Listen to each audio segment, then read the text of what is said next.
Good morning, everyone. It's Amy here. Live healthy, be happy. I'm here today to talk to you about motherhood myths and expectations. I know this is a big topic. So, what things do you have in your head? What beliefs and myths do you have that are slowing you down? So, I'm going to quickly go on here and share this video to my lovely group of ladies, and then we'll get started. So if you are joining me watching the replay, think about this. What are some of the myths and what beliefs do you have on what a good mom is?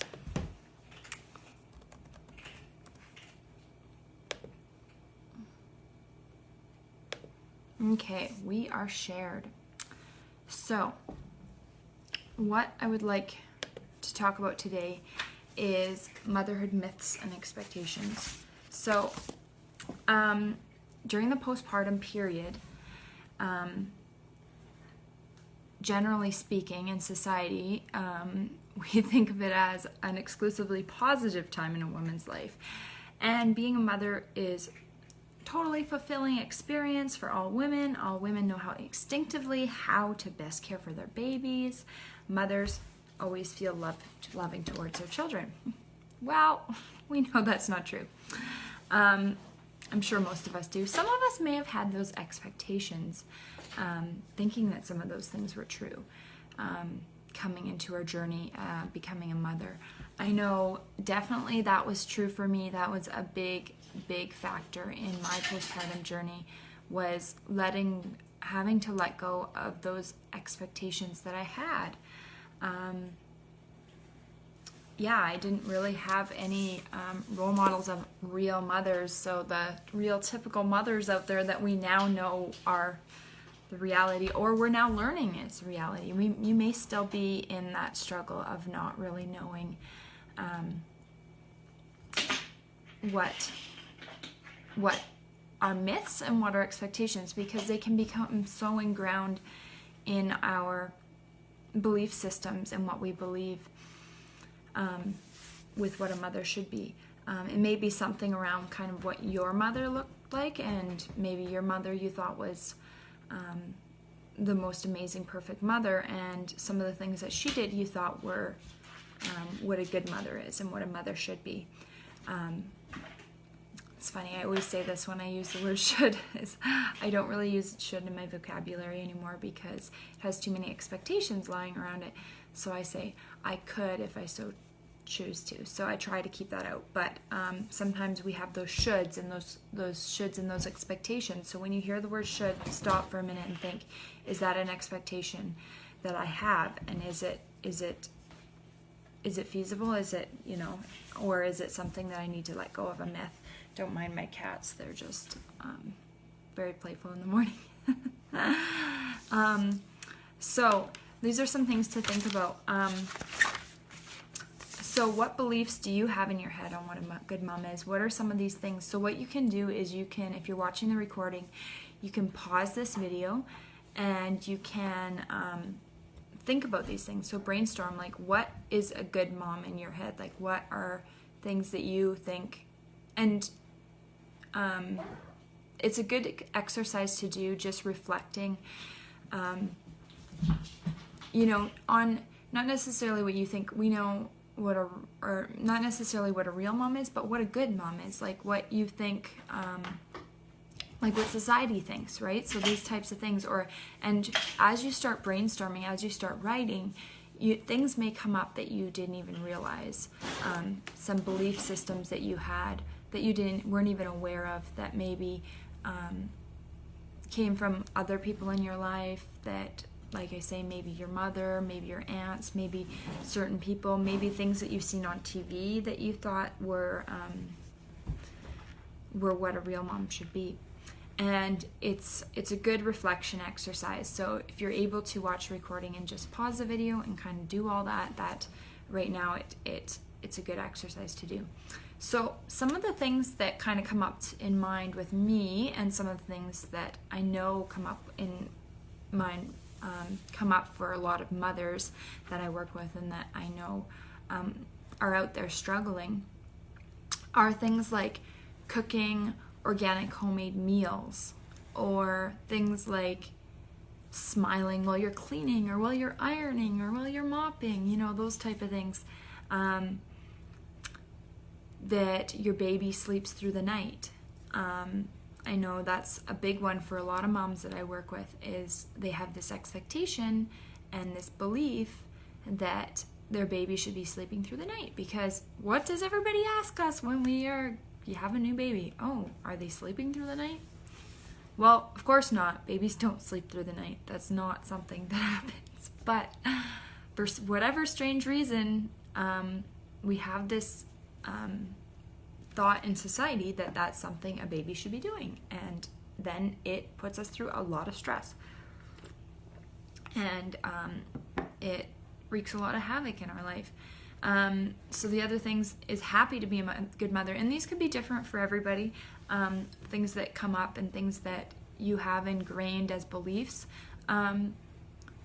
Happy to be a mother, right? Like that, we've talked about it in the group before too, is that newborn falling in love feeling with your new baby, right? And like I said in the beginning, all mothers know instinctively how to care for their babies.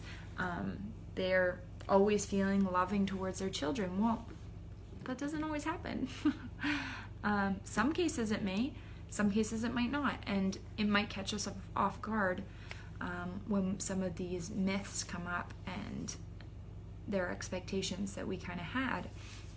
And sometimes we aren't even aware of these expectations that we've had, because maybe we grew up with them, maybe we've seen people and we just had those beliefs growing up. So some of the other ones that I had thought about or that I come across are children are happy. So and I know this was a big one for me, is I thought, well, baby needs to be happy. When I'm out in public, and it was really stressful when my girls would cry and I didn't know what to do and how to calm them down, and I just wanted to run away and not be in public because it was terrifying to have them crying. I thought I was being judged and everybody, knew that I wasn't a good mom because my baby was crying. But that happens. That's totally fine. That's totally okay. And I know it was a lot different from the first time I had my baby till my second baby, because I started to work through some of these myths and expectations, and it made a big difference on those fronts. But it's a whole nother topic. So clean house, well dressed, so the mom that's all put together and well dressed and doing well is another myth and expectation that we may be having, that all good moms breastfeed their babies. We all know that the benefits of breastfeeding, and but to be a real mom, it doesn't really matter. And sometimes those expectations can be so ingrained, and we can get so disappointed when things don't work out the way we were expecting, or the way we thought a good mom should be, right? The good mom, the real mom. And then, like I said, mothering is natural and intuitive, and that's not always the case. We can work to be that way.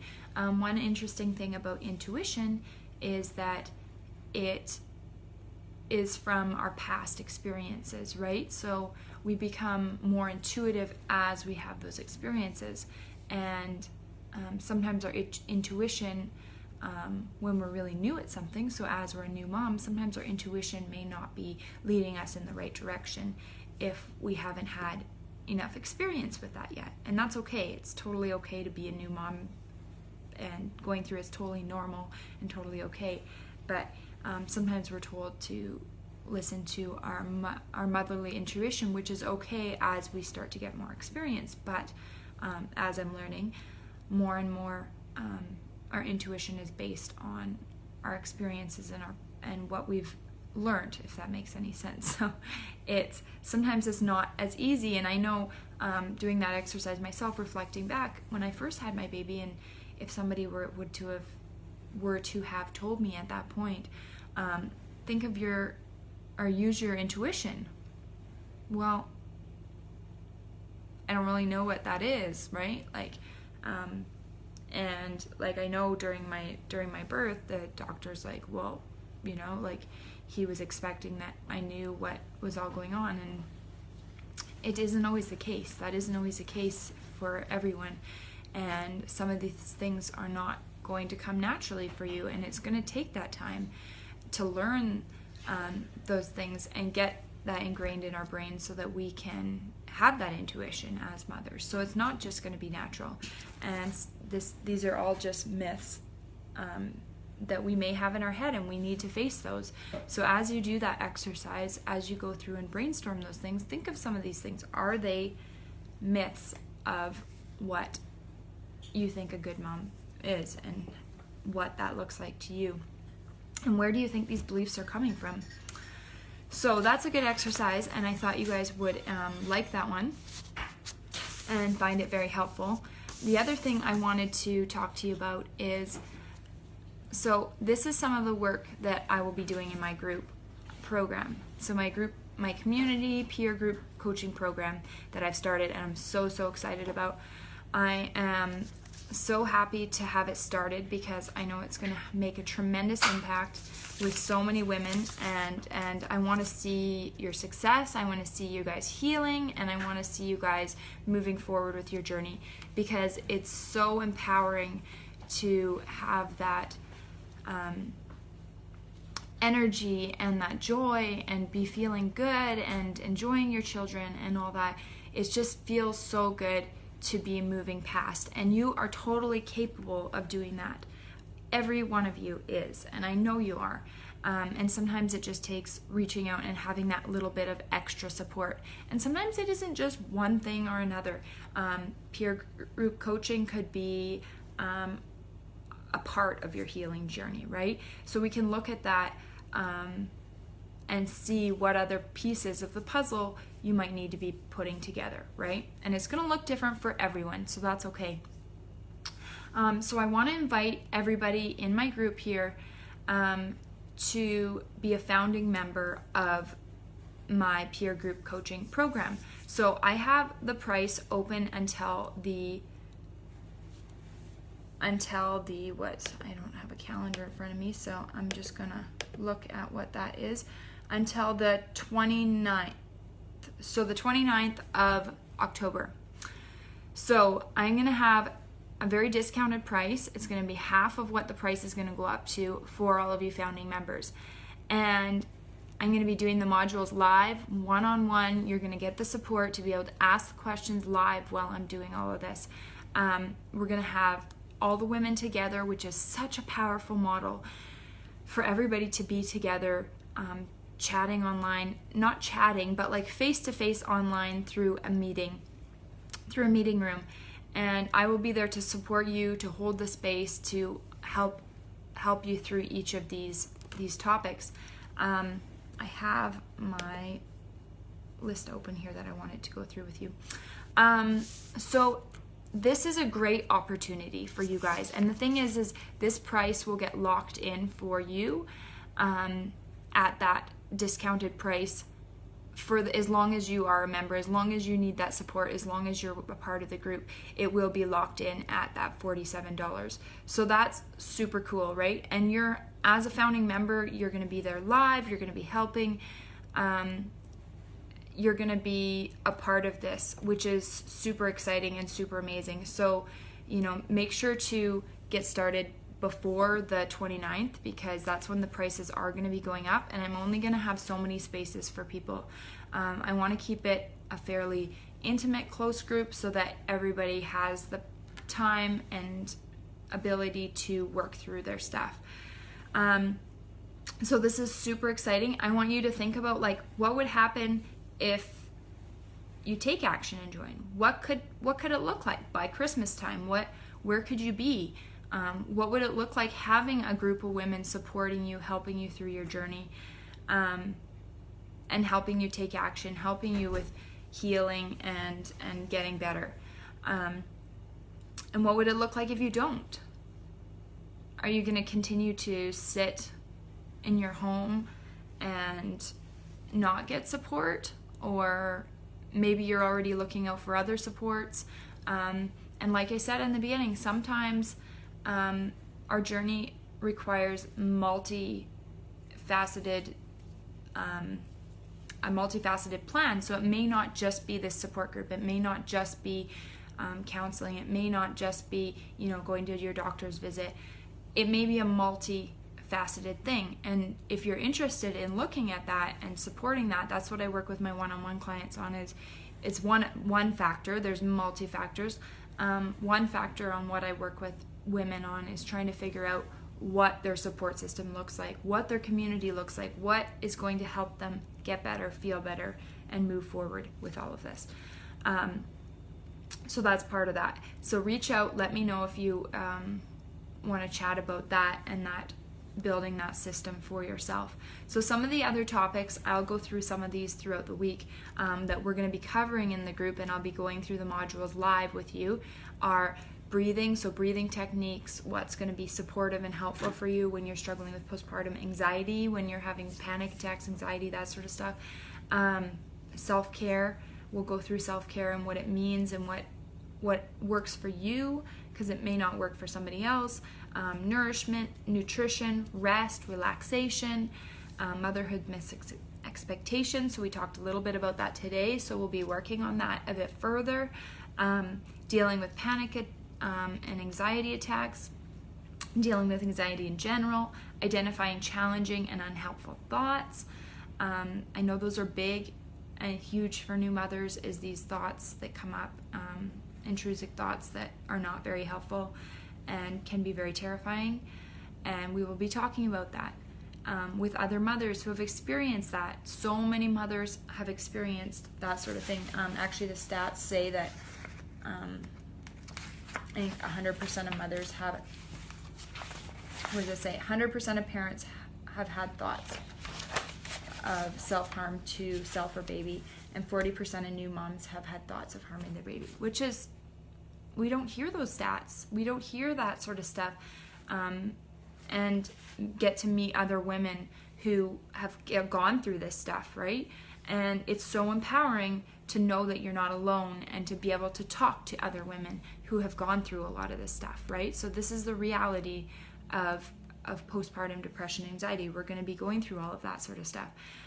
Anger. I know anger is a huge topic for so many of us. It's one thing that I struggled with a lot. I continue to make sure that I have tools in place to make sure that it's not coming up in my life. Partners and postpartum depression. We just did a big relationship challenge, and if you'd like to go through it, you can go to my website, amybolton.ca, and go through the challenge. Many women found it very helpful and very empowering for them and their partners, because I know it's very big, and it's even a bigger topic than that, and there's a lot that we will have to go through, or that we will be going through during the peer coaching program. Spirituality is huge. A lot. That was a huge eye-opener for me becoming a mother, and I know there's a book that I was kind of reading a little bit. It's Motherhood Zen, Walking the Spiritual Path of Motherhood, or something like that. And it was really neat, because it was talking about how spirituality is so interconnected to becoming a new mom. And this is huge.